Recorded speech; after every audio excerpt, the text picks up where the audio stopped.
Father, we thank you today. We thank you for this Sunday, Lord. We thank you for another Sunday, God. We thank you right now for the week we've had, Lord. We thank you for the week that is coming. Lord, we thank you for all that you do. We thank you for your will. We thank you for your way. We thank you for the strength you give us each morning, Lord. We thank you for the mind you give us each morning, Lord. Lord, we thank you for the healing that comes every day, Lord. We thank you for the grace and mercy that you grant us each and every day, Lord. Lord, we thank you right now, Lord. Protect our minds right now, God. Lord, protect us in our coming and our going, Lord. Lord, we thank you right now. We praise your name right now. We give you the glory, the honor, and the praise. In Jesus' name we pray.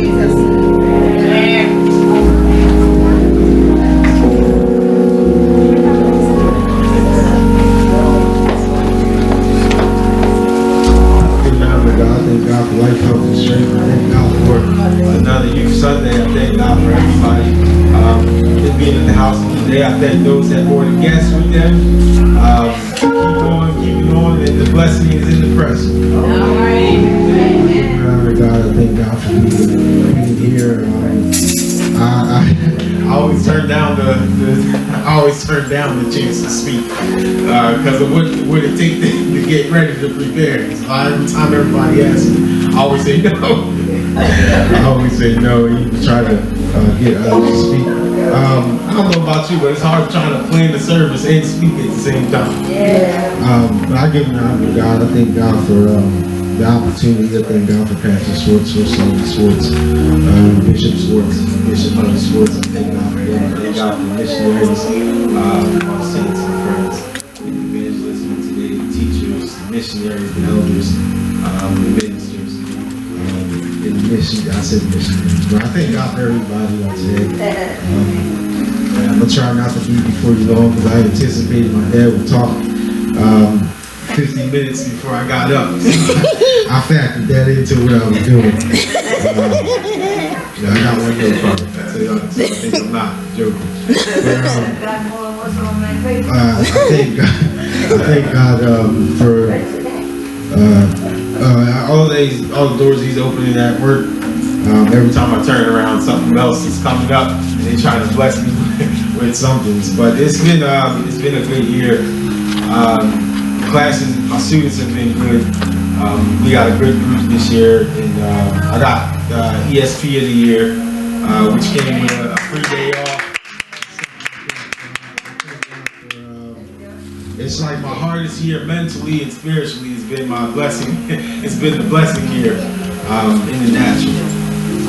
But I thank God for all that God is doing. I didn't get up here to yell or hoop or holler, but I want y'all to hear what I'm saying, or what God has to say to the Lord. I was joking with Sister Alexa. She was like, "You need a vacation." I was like, "Yeah, but every time I get the money to get a vacation, I think about buying a TV." So I was like, vacation for 5 days, have a TV for 5 years. Get the TV. But I thank God for life. I thank God for my family. I thank God for what He's blessed me with, what He's blessed me to do. Look at your neighbor and say, sometimes you got to change, you got to switch it up. In the scripture I have for today is coming from Matthew 9:16 through 17. It says, "No man putteth a piece of new cloth unto an old garment, for that which is put into that which is put into, fill it up, taketh from the garment, and the rest is made worse." And then 17 says, "Neither do men put new wine into old bottles, break, and the wine runneth out, and the bottles perish, but they put new wine into new bottles, and both are preserved." Amen. So sometimes we try to take new things. Sometimes we try to take old things and the new things that we pray for God for. Whether you want Him to fix your marriage, whether you want Him to, bless you with a new house, or whether you want him to, bless your family. But you got to remember that God requires us to have new. He make it brand new to give you new. And sometimes we try to bring a lot of garbage with us into the next season that God has for us. And sometimes we just got to let it go.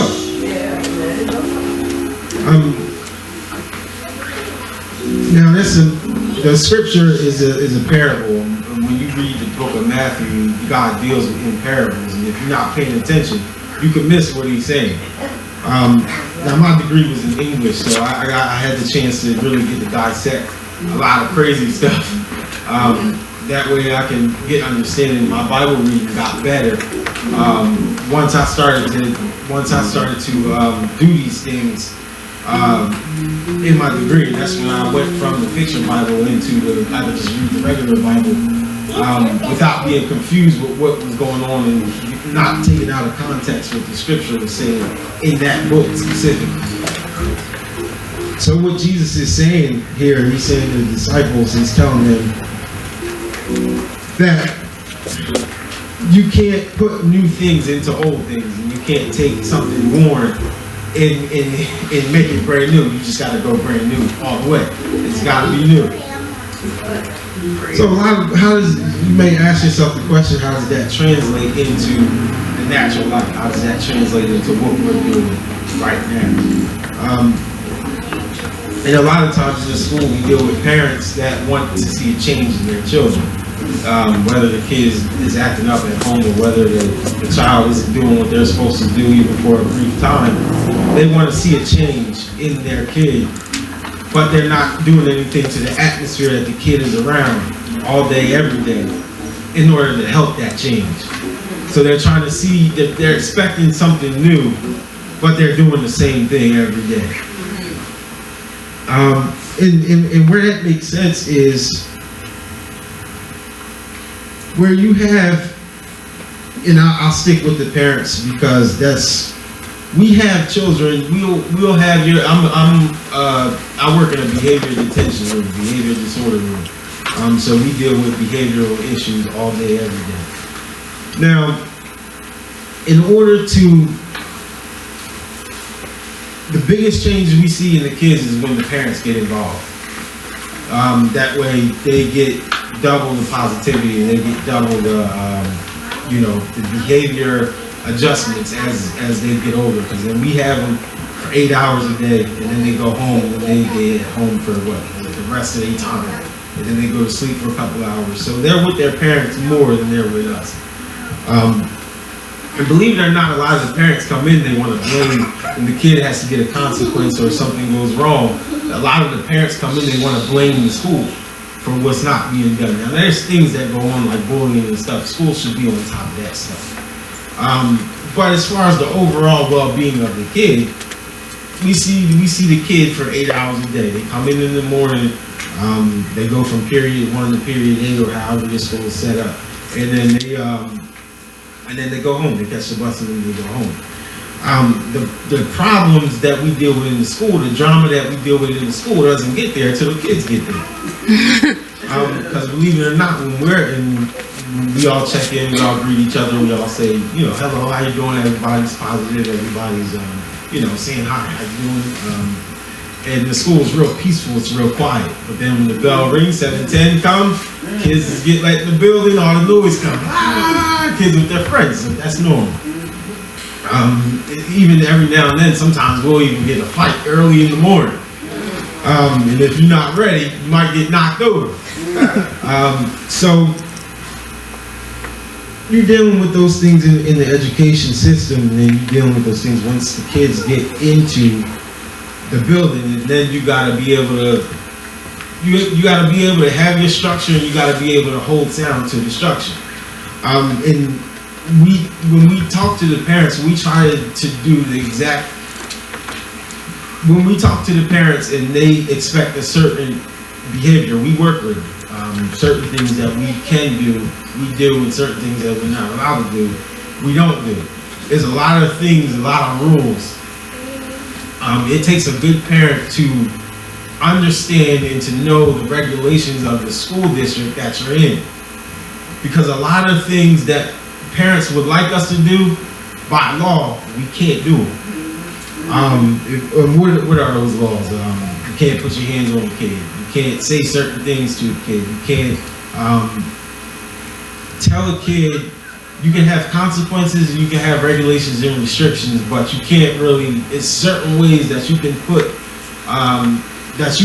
what you have to say without really saying something that might get you a lawsuit down the road.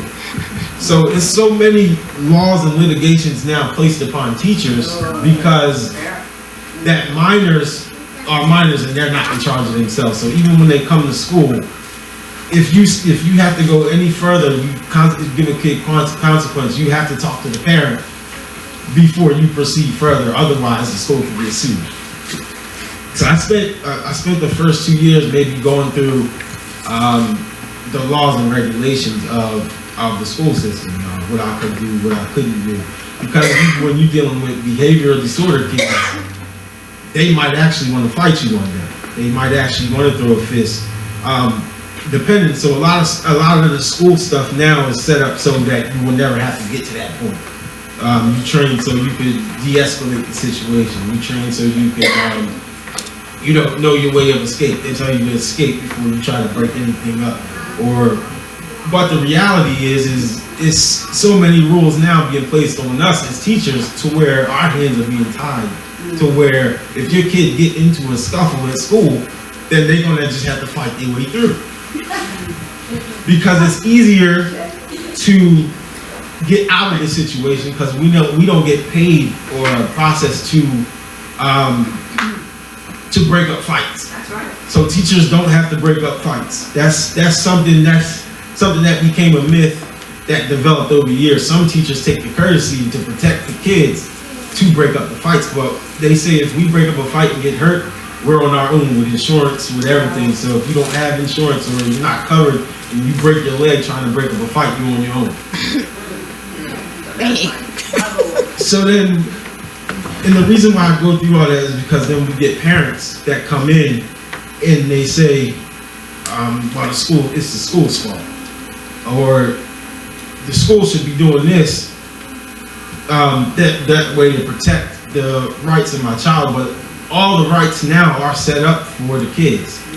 All the rights now and the procedures are set up for the kids to have their rights protected, are set up for kids to succeed, or set up for kids to excel. Even if something like bullying or something is going down, it's set up to where the kids are protected, where the adults are really left as sitting ducks. And the reality of it is kids' behavior now, the stuff that they're bringing to school, they're bringing social media, bullying and all that stuff, the stuff that they're bringing to school, it's harder for us to fight those things now. Because you can't tell a kid that they're wrong and they shouldn't be doing those things. Now, it was a situation where I had a kid that had failed the drug test. So, and this was back last year. I didn't worry about it because I knew God would take care of it. But it was a kid that had failed the drug test, and we knew the symptoms. We could pick up what he was doing that was wrong. And we would tell him, we would give him warnings like, yo man, don't do that. You're gonna get caught. If we can see you, then somebody else can see you too. So sure enough, a couple weeks later, a teacher had sent him down to the main office. And they noticed the symptoms that was wrong, and they seen his eyes was different. And so schools can legally drug test your kid if they think the kid is a harm to themselves or they think that the kid is a harm to others. So they, sure enough, they called the nurse, and the nurse tested him. They sent him out to be tested, and then they came back, his results came back, he failed. So this kid was not only a ward of the state, but he had moved in. His friend's mother and his father had took him in, so she was trying to fully adopt him, but the kid had issues, and they wasn't aware of the issues that they were taking on. They just took the kid. The kid was a friend of the kid, and they took him in, and then they thought, okay, everything's good. But that parent gave us a real hard time they gave us a real hard time because they wasn't looking at the full side of the things that the kid was facing. And sometimes we have blinders on when it comes down to our own. In what a lot of teachers will have is an objective point of view. Now, every now and then, most of the time, we get parents that have an objective point of views, and whether their kid is at the top of the class or whether they're at the bottom of the class, wrong is wrong. And if you're doing this, I'm gonna check you on it. We do have more parents that are like that than not, but it's the kids in the building that are the worst that you can possibly be. The worst, and this the worst ones. And we usually get those parents in, they come in to fight us rather than work with us, and then they don't know what to do when the kid just keeps going crazy. Now, getting back to the scripture, you can't put old wine into a new glass. So every now and then we'll bring parents in and we'll reevaluate them. We'll reevaluate the kids. It's called an IEP meeting. We look at the list, we look at the kids, what they need. We look at what they need, we look at their behavior issues, we look at how they improve, we look at what works best for them, what hasn't worked, we take that out, and then we keep giving them stuff where they can improve. But we're doing all these things in the home life is not changing. Their home life is not changing. So what continues to be an ongoing problem is the behavior. So we tell the parent, we look at the parent, well, and we can't say to the parent, well, you need to do this at home. Implement this at home, and then you'll be fine. We can't do that. It's against the law. So we try to reword what we say, and we try to beat around the bush so that they can understand what we're trying to say, rather than openly say it. Because if not, and they don't like what we say, and the next time the kid get written up or get in trouble, they want to sue the school. I've seen it happen. Not many of them have won, but it happens. So what that does is eventually it becomes a chain reaction. The kid gets worse, and either they drop out or they continue to do drugs, and we put them out. Or a lot of times what happens is a lot of the students that are around them will begin to tell them, yo man, you're not doing the right thing.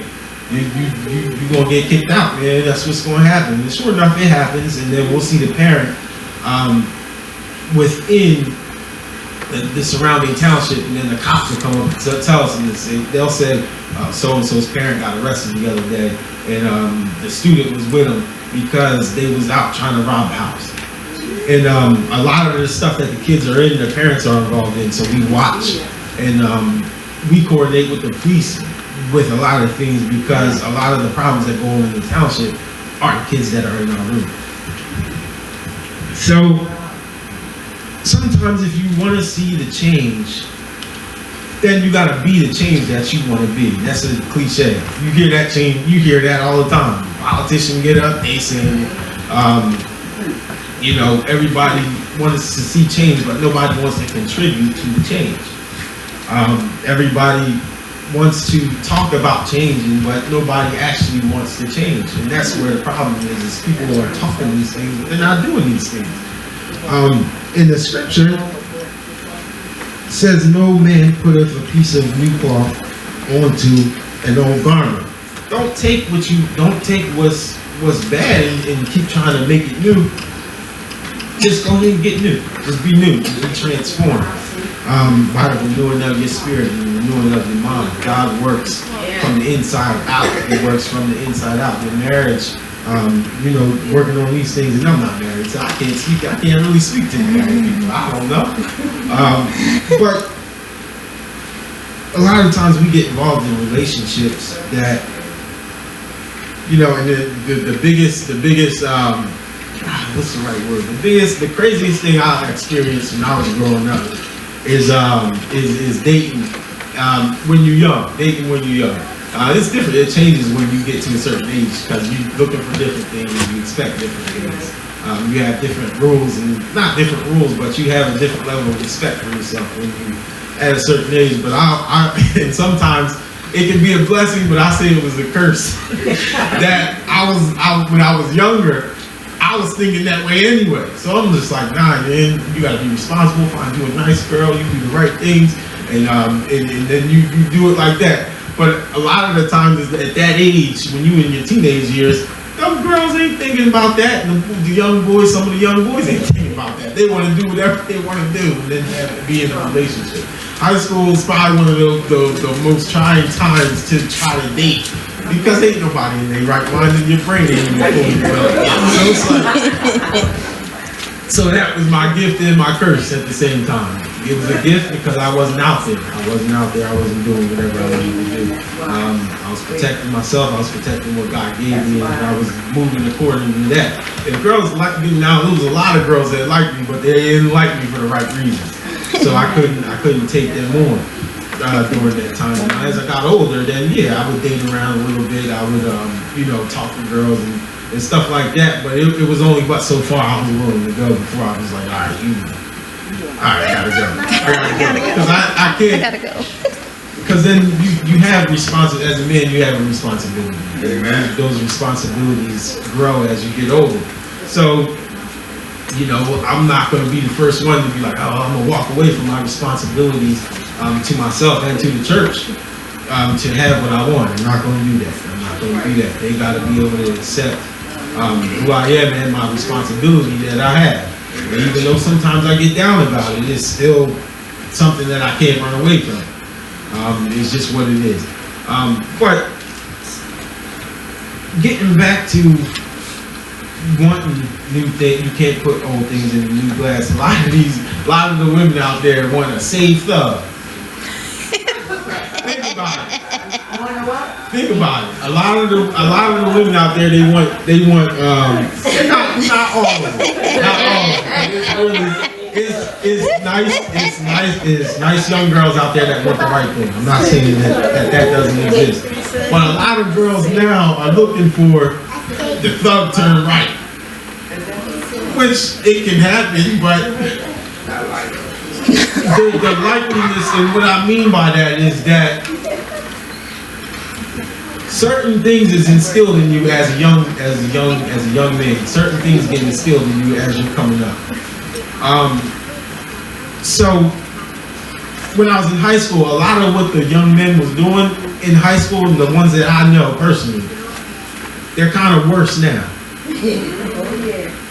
See, when you a boy and you can see the things that are off, then you know. But they don't know because they're not young boys. They girls. They supposed to be girls. They supposed to like girl things. But boys, when you at a certain age, you just like, that boy gonna jack her up, and she ain't gonna be no good for the rest of it. She ain't gonna be no good. And sure enough, that's usually what happens. Is that the good girls will go with the bad guy because they think they can change him. Or they'll think just because she's around, it'll temper what's in it. It'll be a Beauty and the Beast situation. But it usually doesn't happen. It usually doesn't happen. And I'm not coming at nobody because you could have a husband that made a 180 that turned himself around and he's doing good. But that's when God gets a hold of it. And it takes God to change the situation like that. It takes God to change a man like that. But a lot of the things that you have to pay attention to is simple things at that age. Just the simple things. And I'm dealing with the young people today because, believe it or not, they're dating earlier. Yeah. They're dating earlier. They're not dating in high school no more. Now, 6th grade, 5th grade, 6th grade, they get boyfriends. They write notes across the class. They get detentions because the teacher catching them passing notes. Those things are happening earlier than they did before. But and I'm gonna say this, and y'all are probably gonna laugh when I say it, but if the Joker can't do his homework, if she can't do her homework, don't talk to her. Because a lot of the things, homework is little things. It's always the little things that turn into big things later on. It's all about, in doing your homework, it's about responsibility. It's about responsibility. It's about doing your part. Y'all can't work right now, so your biggest occupation right now is student. And then aside from that occupation, you got chores at home. That's your occupation. You're awarded the house you in. So you got to do your chores. You got to do the things. And I'm talking to the little kids because those things become big things later on. So now you dealing with this boy in high school, and this is one of my good friends, and he's struggling right now. He's like, yo man, I need to come to church. I'm like, come on through, man. Come on through. No judgment, none of that. But he was one of them ones that wasn't doing his homework in high school. And the girls loved him. The girls loved him. He was like, yeah, man. He was shooting basketball. Like, and he was good, and we was all good in sports. A lot of my crew, a lot of the friends that I had, we was all good in sports. And they all knew me and Andre because we was the ones that you wanted to beat because we was always in the starting spot. So I had one friend that he'd never do his homework, never do his assignments, never do anything. But he always had. It was one of those things where if he wanted it, he got it. Like his parents would give him whatever he wanted. The girls loved him, that was alright, because usually the girls that liked him was the ones I wouldn't go nowhere near either way. So that's not what I'm saying. What I'm saying is that, so he skated up until a certain point where we became sophomores in high school. So a lot of the problems, a lot of the issues at home started to come out during that time. Because you start to get older, you start feeling yourself. Them teenagers, man, if you don't catch them before they're teenagers, then that's where it starts to get out of control. And then as a parent, you gotta pray that they don't hit a growth spurt, because then if they bigger than you, then mentally they gonna think they can raise their voice. But I always tell the boys at school, little boy's strength ain't grown man's strength. So just because my size isn't there, don't make you stronger than me. We always we have a intimidation method where we take them to the weight room. Me and Mr. Crowley, every new crew of boys we get in, we take them to the weight room. So Mr. Crowley will lift and put up about 250. Then I'll lift, I'll put up about maybe 225. I'll put it up a couple times. And then they'll look at you and be like, yo, we ain't messing with them, man. They put over 200 plus. We ain't gonna mess with them. But we do that to them so that, not to intimidate them, but to get them to listen.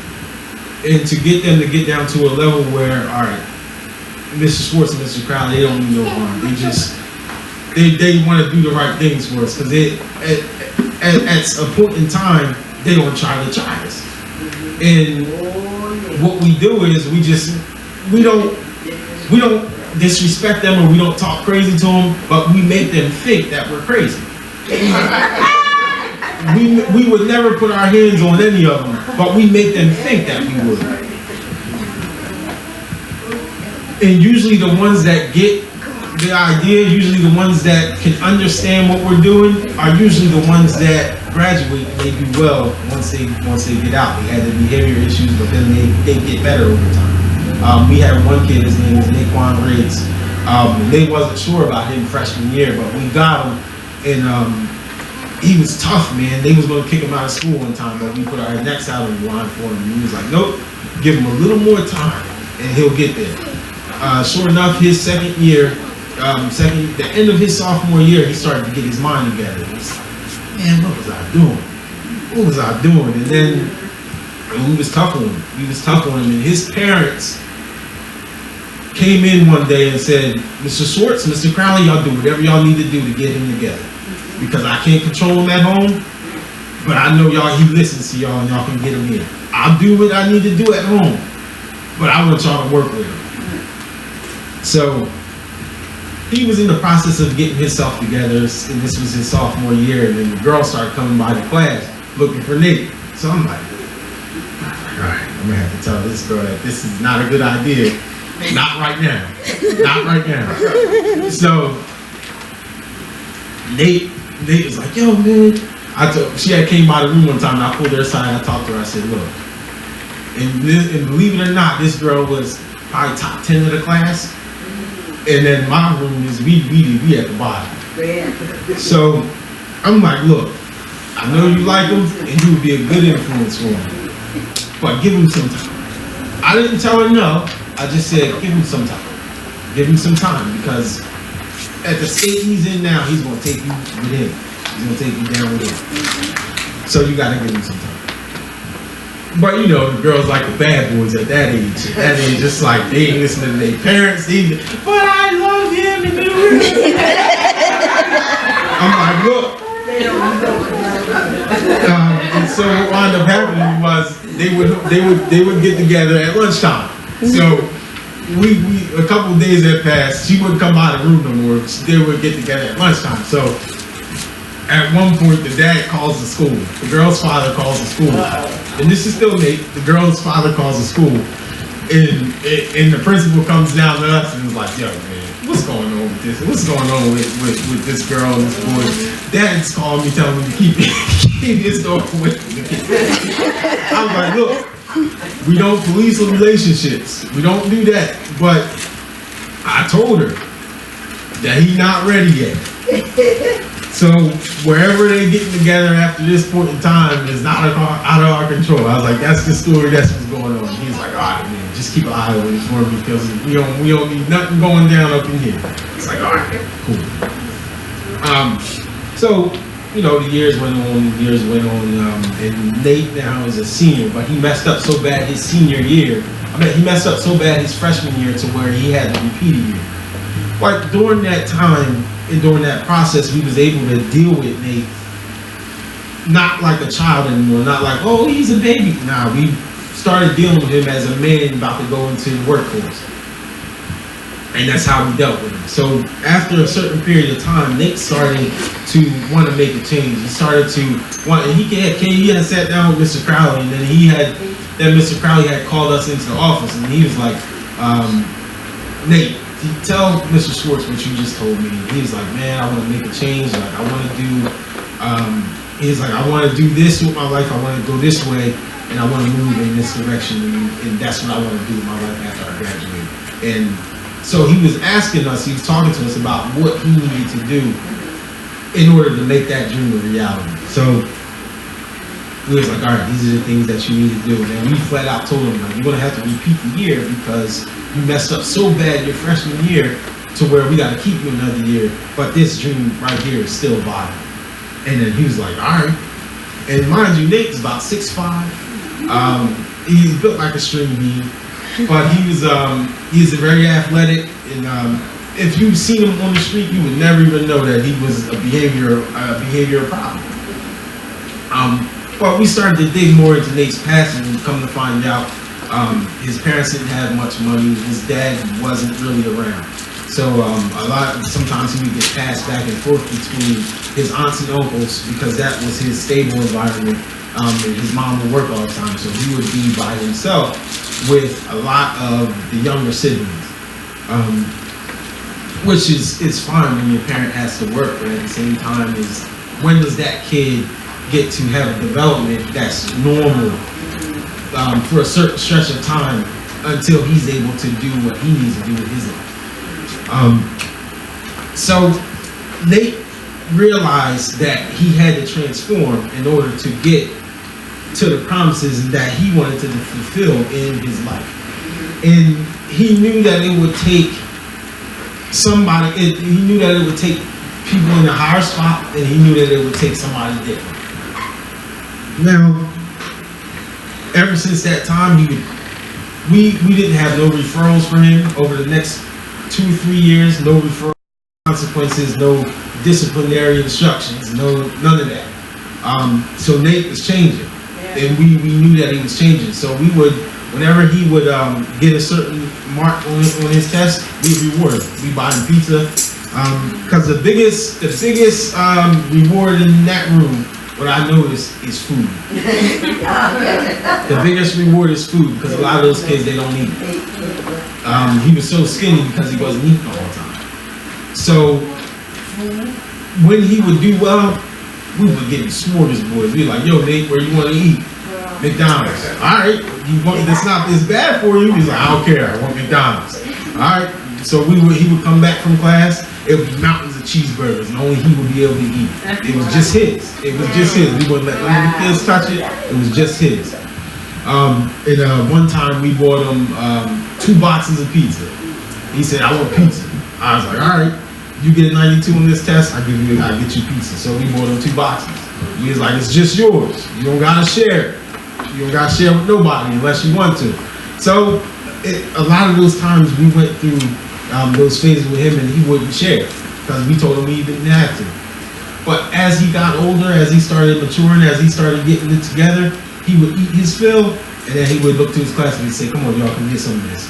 So we noticed that a lot of what was going on with him was happening from the inside out. And after a certain period of time, Nate was about to graduate, and here the young lady started coming back around again. And we was just like, hold on, he coming out. He coming out. Give him a little more time, not yet. So, and this was about September, and school years are from September to June, so this is around maybe October-ish. We had already started the new year, Nate was back. And this is his 5th year as a senior. So he, what wound up happening was his behavior had been so good to where it became, we was able to request release meeting to release him back into the general population, because by that point he had earned it, and it was aware. The people in the school noticed the change, the administrators noticed the change. So we was just like, we gotta have a meeting for him. Like, we gotta talk about him getting released back in the general population, because he don't need to be in this room anymore. So sure enough, we had a meeting. It was like, Nate, you out, man, you out. So he kind of was sad because he didn't want to leave me and Mr. Crowley behind. He didn't want to leave the room, but we was like, you can come by and talk to us at any point in time you want. We here all day, we ain't going nowhere. But from this day forward, you're going to be back in regular classes. You do what everybody else do. Just moments where you feel like you want to go back to what you was doing, come by the room, come talk to us. So sure enough, Nate got released. And he spent the rest of that year getting himself together. He got his girlfriend. The parent wasn't calling the school anymore because Nate had made a change in his life. And Nate go to church. So I would use the scripture on Nate, because Nate, and you gotta be smart about how you talk to the kids, because not all the kids go to church. Right. So I do my homework.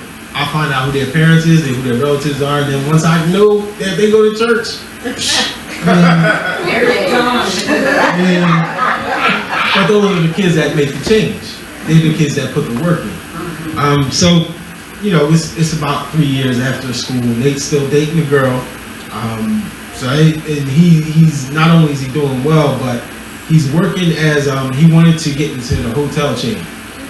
He wanted to be able to manage his own hotel someday, but we spent so much time talking him down from trying to be the boss. Right soon he gets out to work his way up from the bottom, and we had such a hard time dealing with him with that. But now he's doing well. He has his own. He just recently checked in with us, and he still checks in. He's 22 now. He's 22 now. He has his own car. He has his own place. And he's like, yo, man, I'm just checking in with y'all. Just letting y'all know that I'm doing all right. Man, I got 3 jobs right now, but I'm working. And, I'm trying to get to where I got to go. That's wonderful. So, I'm like, man, if Nate can do it, then what's wrong with these people that ain't got it all? Yeah. I'm like, here, this boy had to become brand new, and he was willing to put the work in. And you got people they got all the resources in the world, but they just won't move. What you say, why is he saying all this? Why is he doing these things? Because it's you gotta look at these things spiritually. Yeah. You praying for these things that you want to happen, that you want to be released into your life, but you spiritually not ready to handle the burden of the goodness that God has for you. Because you're still trying to bring the old self into the newness of what God wants to do. Now, dealing with Nate got in his mind that if I want this, I'm going to have to be different than when I was before. And it didn't happen until that reality in his mind clicked over. See, we wanted it for Nate, but Nate had to want it for himself. Yes. Now, I'll flip the script on you. I'll go back to where I was when I was in high school and when I was dating. If it was set up for me to get married when I got out of high school, I would have found somebody and got married right soon I got out of high school. If God made that way, I would have did it. But the reality is looking back on it, I didn't really know myself back then, even trying to do the right thing. See, I was doing the basics. I was following the basics. 10 Commandments. I was looking at them and I was heeding them things. Heeding them. So those are the basics. Those are the basic rules that you follow. If you don't know God, you look at them 10 Commandments, you do that, and God will bless you. But it's another level. Yeah. Spiritually, it's another level. And when you don't know yourself on a certain spiritual level, then God won't send any distractions by your way if it'll take you away from what you need to do. So what winds up happening is he'll delay it. He'll put it off. Well, not only delay it, because God's time is God's time. When it's time for you to have it, you'll have it. But it's still stuff for you. It's still stuff that you have to do. Now I can go get it myself, but then I'm just going to have to work through the conditions that God already going to have me work through anyway. You're going to have to do it anyway. You got to do it anyway. You got to clean yourself up anyway. You got to do it anyway. So why not just say yes and make it easy on yourself?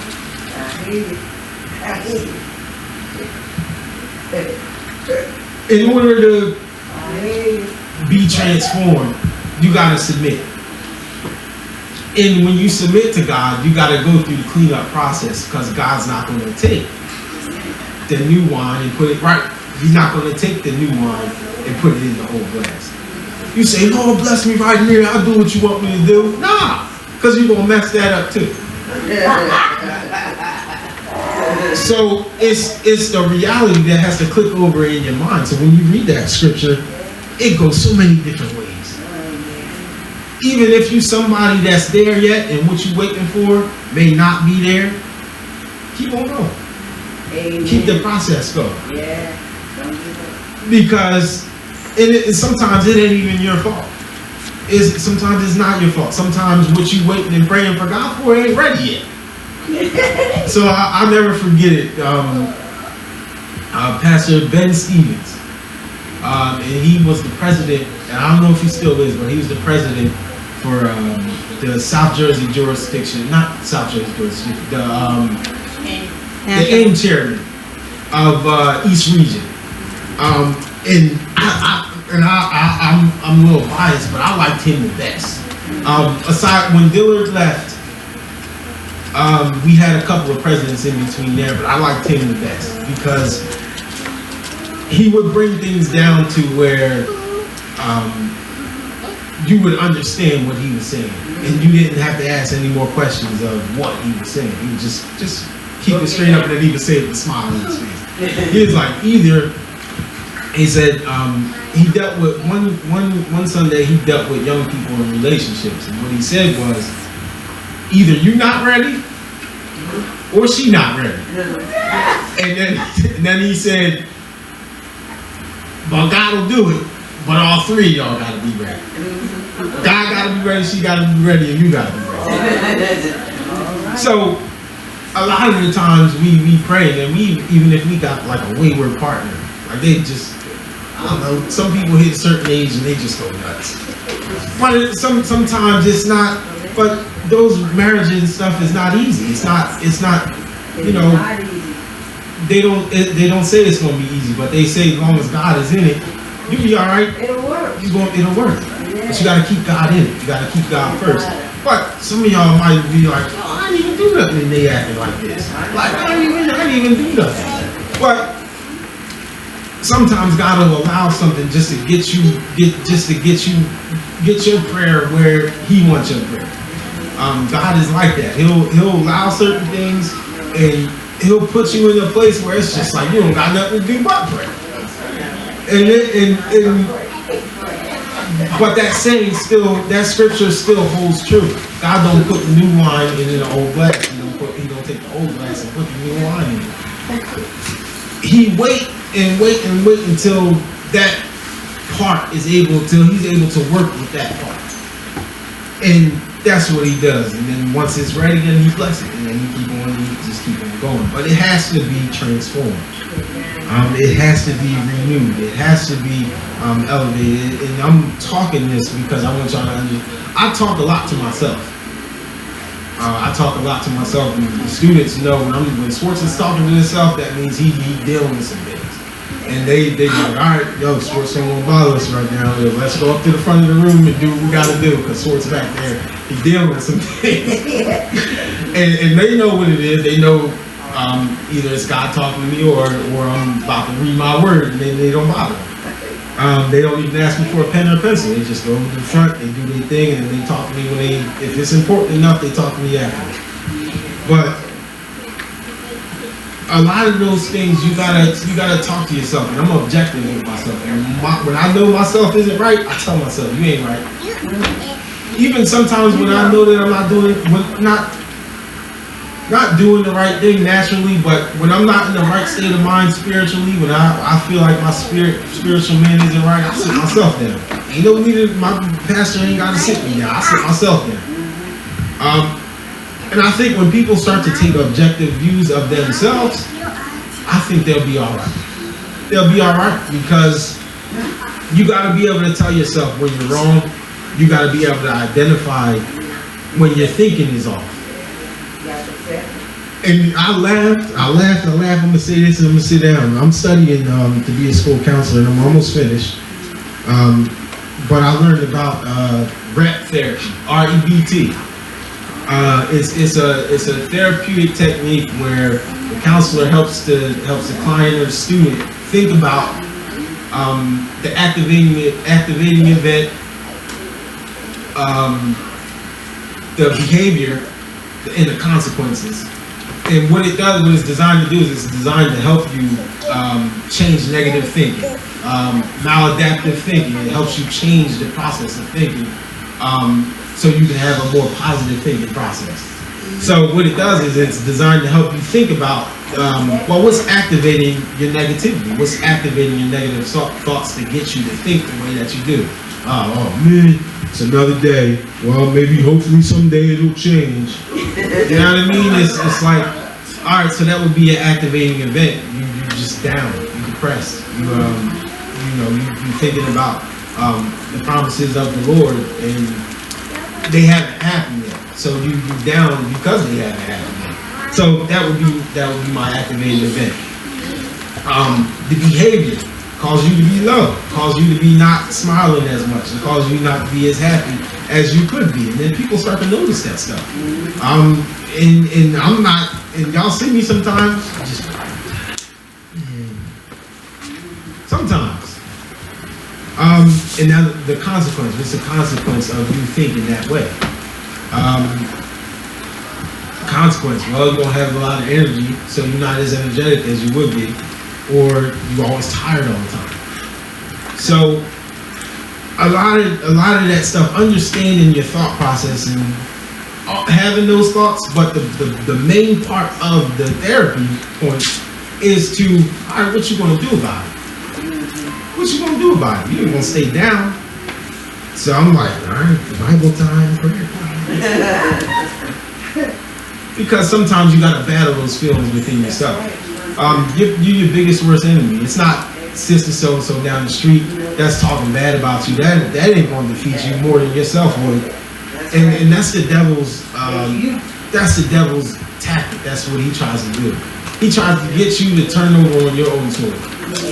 He gives you the seed, and then we just let it run in our mind all day. Some of us deal with it for weeks. Some of us deal with it for months, and we just let it keep going. And Sister Mary Ann Cole said, "Devil get good mileage out of something." Because we let it. Good mileage. But he does things to let us destroy ourselves, because he can't. Just like Job was being tested in the Bible. This is why God allowed the devil to test Job. Job never cursed God. He never did. But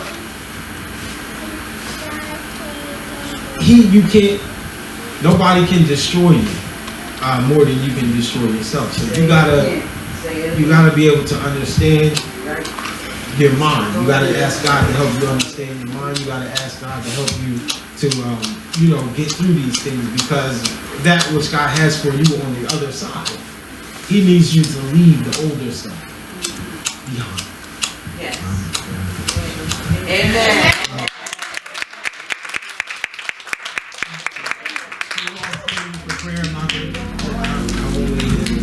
I'll pray for everybody as they stand there and listen.